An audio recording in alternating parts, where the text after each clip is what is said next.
And today is very exciting because today we're going to start the Vipassana or insight section of Thrangu Rinpoche's commentary, Tranquility and Insight. So last week we were shifting gears just for a moment and gave a talk on Dogen. I wanted to talk about perspective. So if we're standing on the ground looking up at the sky and the sky is cloudy, we don't see the sun. If we are looking from the sun's perspective, there is just continuous light and continuous radiation. So in Dharma teachings, most of the time, we are standing on the ground looking at the clouds that are obscuring our Buddha nature. And the whole path is about how to remove those clouds. The refreshing quality of Dogen was that he was primarily speaking from the perspective of the sun or from the fruition perspective. So it is delightful and inspiring. And for those who weren't there last week, I'll just read 2 sentences from the text. Thus, in the past, future, and present of the limitless universe, this Zazen carries on the Buddha's transformation endlessly and timelessly. Each moment of Zazen is equally the wholeness of practice, equally the wholeness of realization. So that wonderful inspiration has a perspective of coming from the voice of fruition. And a way to understand why Vipassana is so important and why we're going to focus on this section, I wanted to just really work directly with one of the very common examples of our mind, Buddha nature, and the path.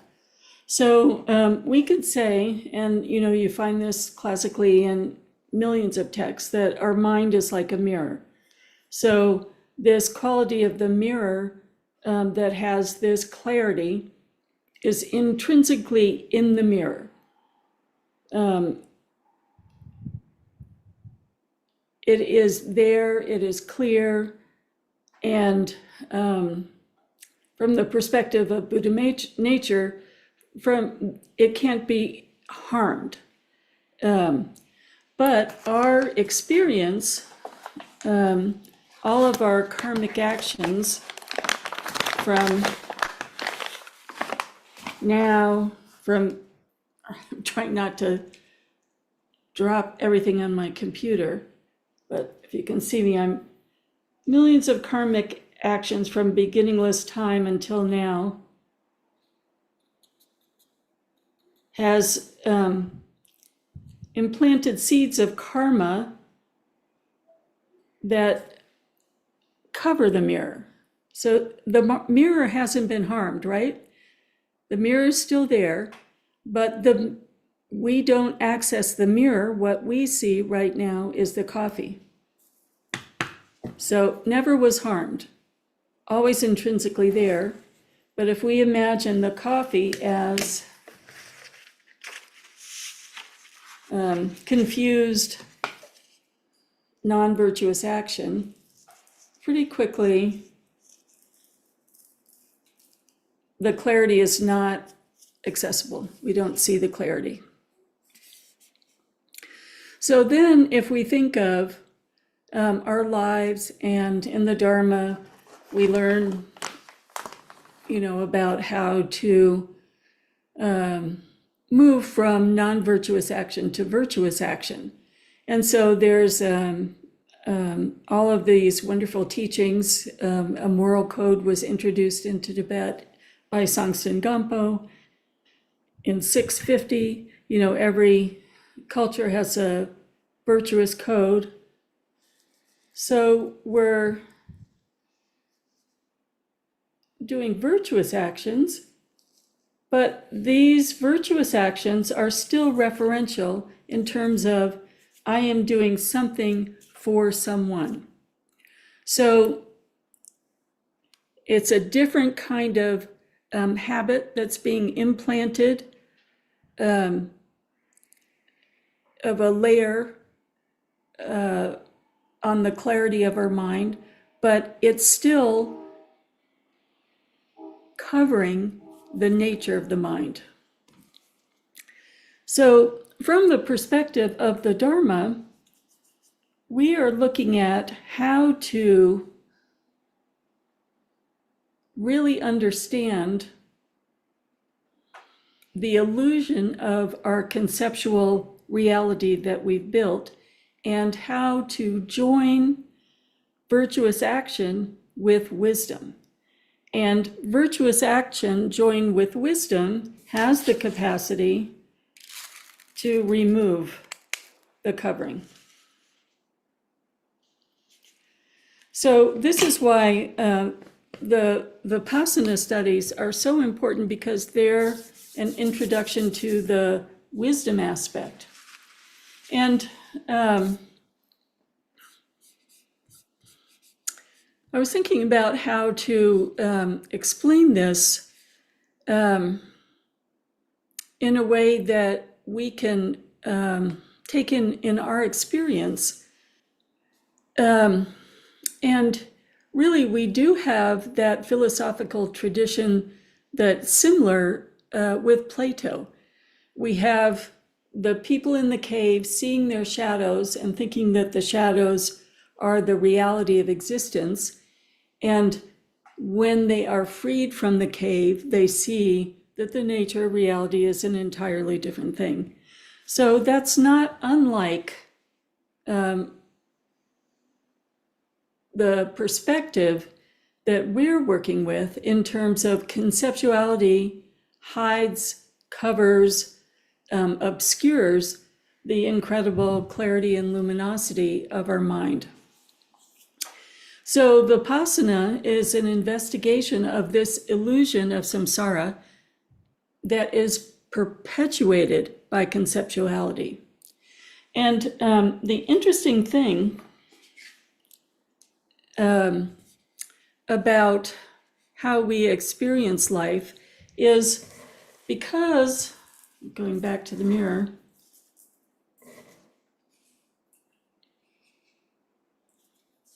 because we are so habituated to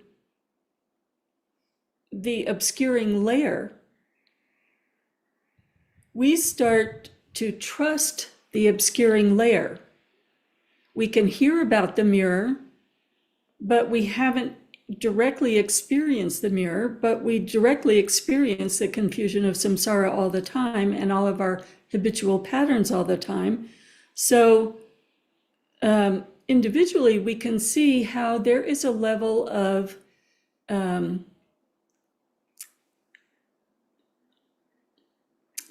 allegiance or trust in the habitual patterns, rather than what the Dharma is pointing to, the clarity of the mirror.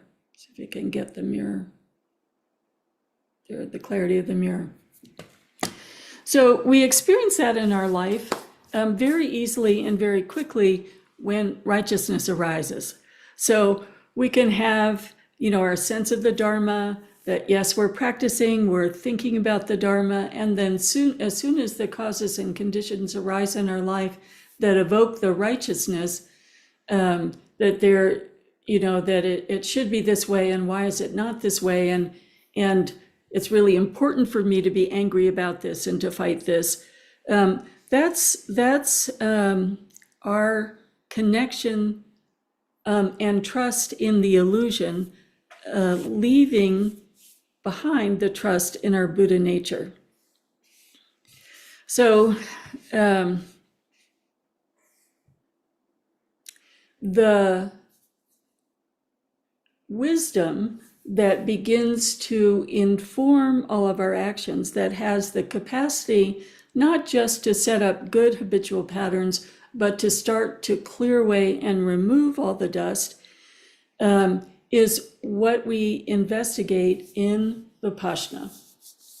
And it's an analysis in which our mind, which we see as the source of confusion, creating that web of confusion, also then has the capacity to destroy the web, the net, the dust, and break through into the clarity or the wisdom that was intrinsically there, primordially there. So you can see that it's a quite extraordinary presentation that connects with, we're not just working with the Dharma to feel better, to make our minds calm so that our lives are easier. We're studying the Dharma to break through to complete liberation, to see the intrinsic nature, the clarity of our mind, and along with the clarity is the perception of the illusion of samsara that everyone is experiencing, and corresponds or gathers the skill to help break through the illusion for others, or in other words, benefit sentient beings. So in the very beginning, Thrangu Rinpoche presents the conditions for studying Vipassana. And it really is forceful in saying, there's so many books out on the Dharma and you can read books, but you really need all of these conditions in order to progress. And without these conditions, let's say just reading books, you might experience years of meditation without progressing, and various obstacles. So the first condition is a pure, learned teacher, a teacher who has mastered the scholarly tradition and is experienced in meditation, who has the capacity to give instructions suited to your nature. So in this sense, this is where we trust in the lineage, in that I may not have all the capacities myself, and of course I don't, but I'm in the stream of teachings coming from His Holiness Chetsang Rinpoche, who does have all of those qualities. And so similarly, we're in the stream of Garchen Rinpoche, Nuba Rinpoche, and not relying on any self-help book I may have read, but the extraordinary studies and teachings of the classic Kagyu texts and the teaching of His Holiness. So the second condition is that what we are receiving is pure Dharma. And if you've ever wondered, why our prayer book is exactly the way it is, or how we selected the text that we've been studying, really since 2019, we have only studied 3 texts. We studied the Bodhisattva's Way of Life by Shantideva. We've studied the Lojong teachings. Now we're studying this text. And in addition, in retreats, we've studied the Sutra on the mindfulness of breathing. So let's say we've only studied 4 texts. And that's because it is considered the most beneficial to rely on the Buddha's direct teachings or sutras, and in Mahayana, the commentaries of enlightened beings of the Bodhisattvas, which would be Shantideva's text, Thrangu Rinpoche's text, and Pema Chodron's text. So these texts are selected because they are pure Dharma, because they are reliable, because they are well worth our time and effort, and because they give the genuine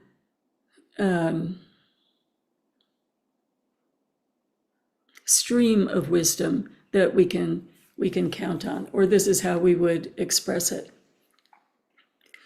And then Thrangu Rinpoche mentions that there are two streams of wisdom in terms of the history of Buddhism, in terms of the Bodhisattva's commentaries. So we have the Bodhisattva's commentaries coming from Asanga, and the Bodhisattva's commentaries coming from Nagarjuna. And let me see if I can show you this.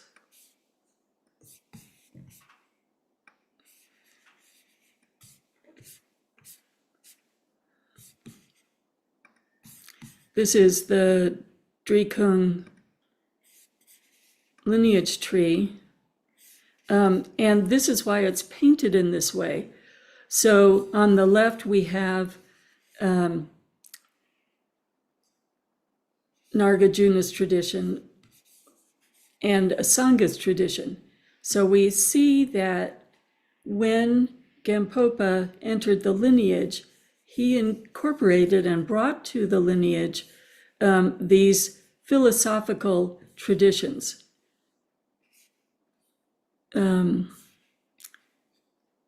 Here is Shantideva right here. And here is, I believe that's Nagarjuna up there. You can always tell Nagarjuna has snakes around him because he was with the Naga people. But there's a sense of, in the lineage tree, saying, well, how do we know that something is reliable? Because there's an unbroken relationship to the teachings of all the Buddhas and Bodhisattvas and to the philosophical traditions as well as the Vajrayana traditions. Here you can see them flowing as little rainbows. And here behind Lord Jigten Sumgun are all of the Dharma texts. So we're in relation to extraordinary teachers, and we are studying the really incredible texts. And the reason this is important is because, and you've heard me say this a number of times, when we're talking about what we're studying and how we're studying, essentially the root of that is in the view. And the view is of liberation, and it's of complete liberation. It is of liberation with all the qualities and capacities to benefit sentient beings. And as we study, we contemplate the teachings we receive, we really think about them and analyze them and, oh, I didn't quite understand that. I think I need to do some more reading and study in that area, or this part I understand and I need to ask questions about that, until we remove our own doubts and uncertainty. And as we are in this process, this leads to clarifying our conduct.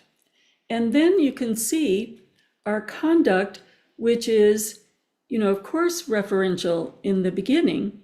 I am, like I'm cooking a soup and taking it over to Chris and Joyce.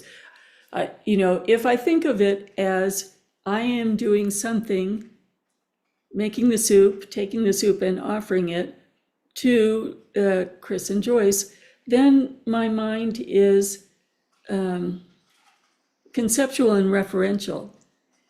If I eliminate the being that's cooking the soup itself, the recipients of the soup, and are dwelling in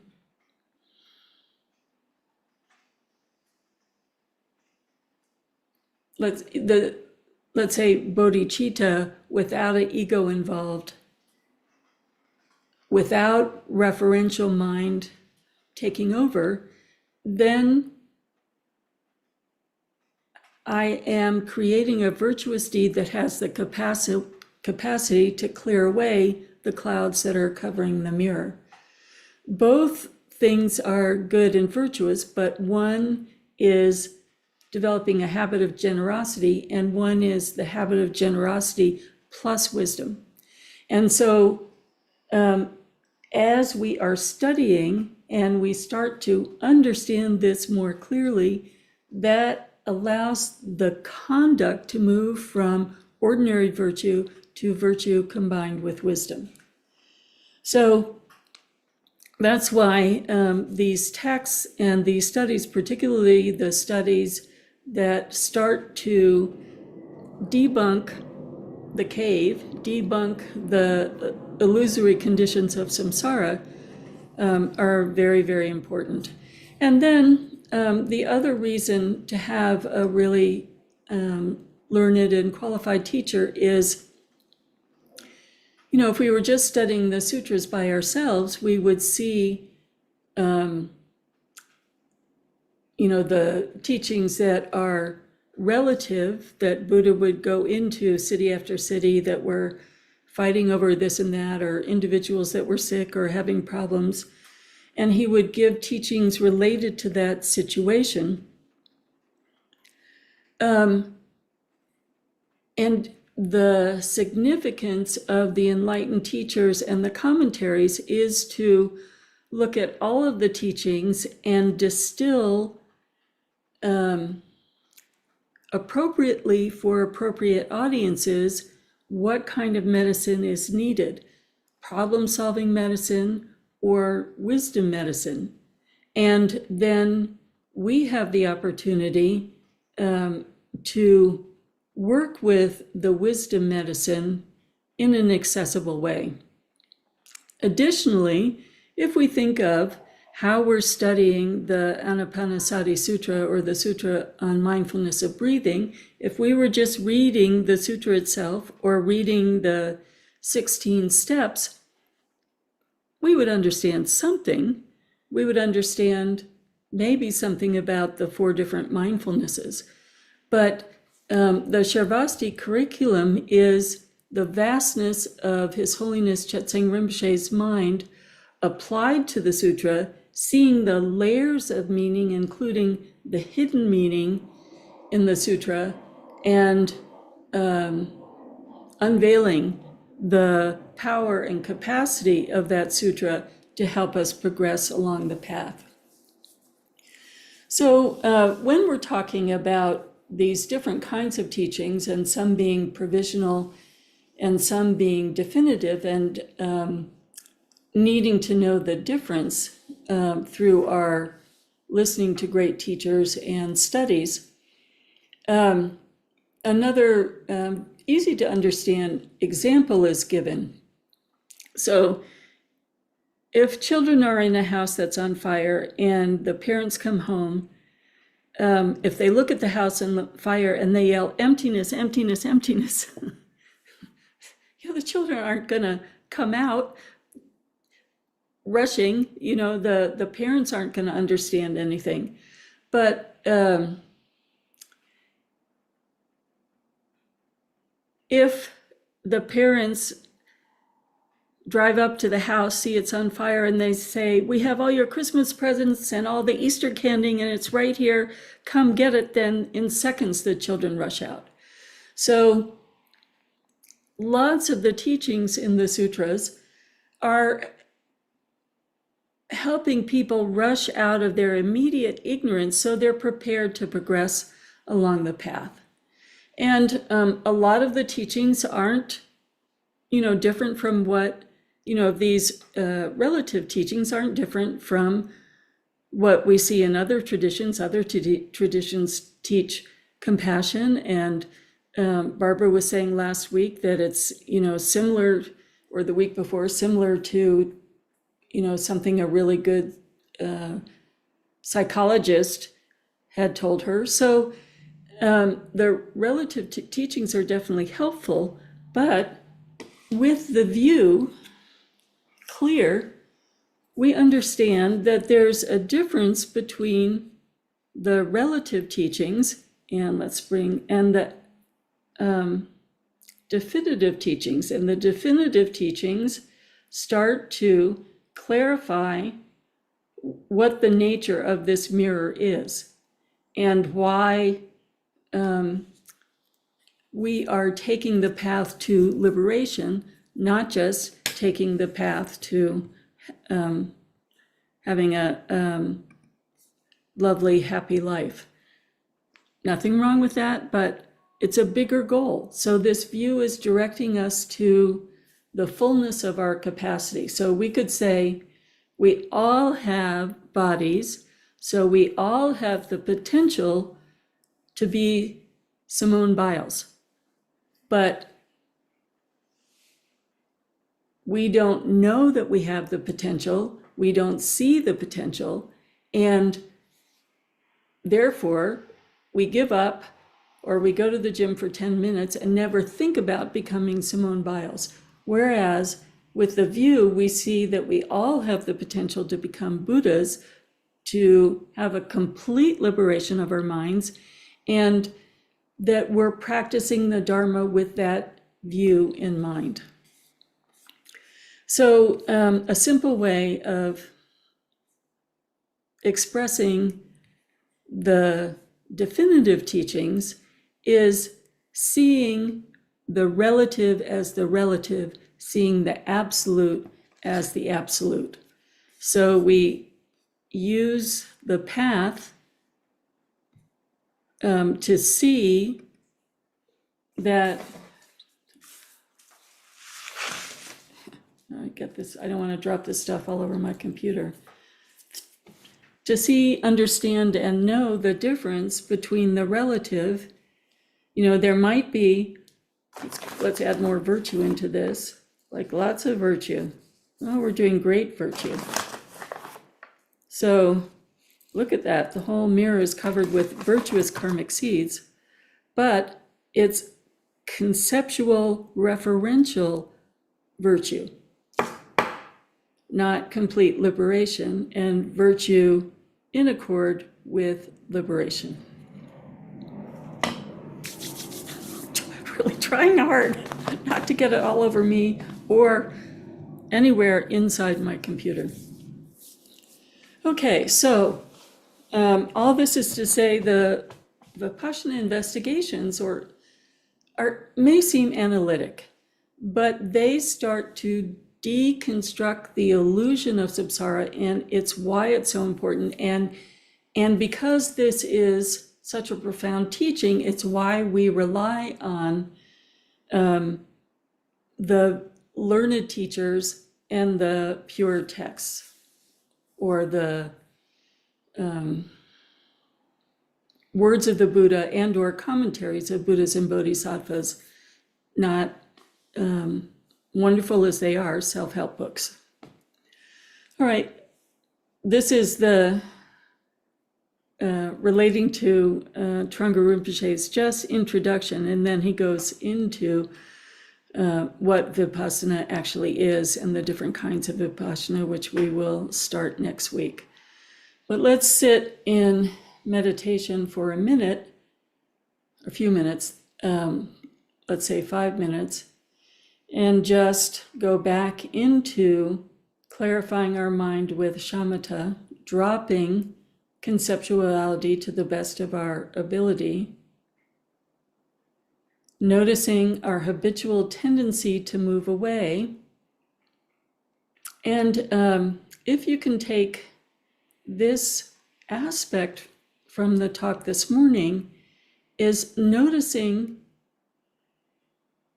when you start to put your allegiance in your habitual patterns as opposed to your Buddha nature.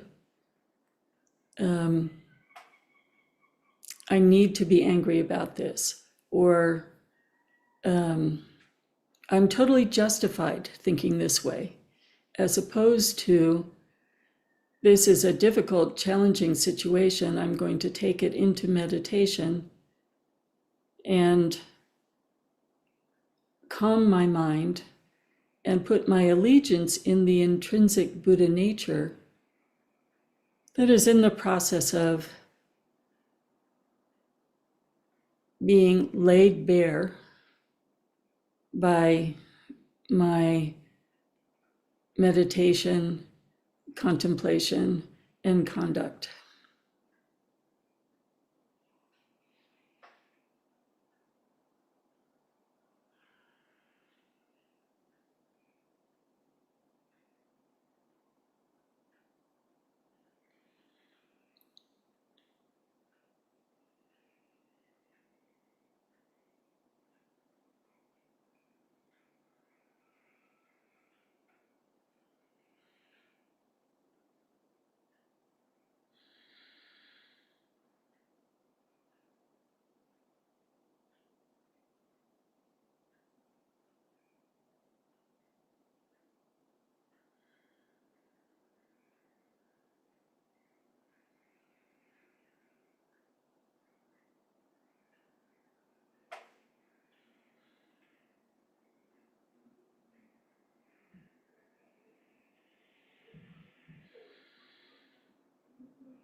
Okay, so coming back, and really appreciating the lineage,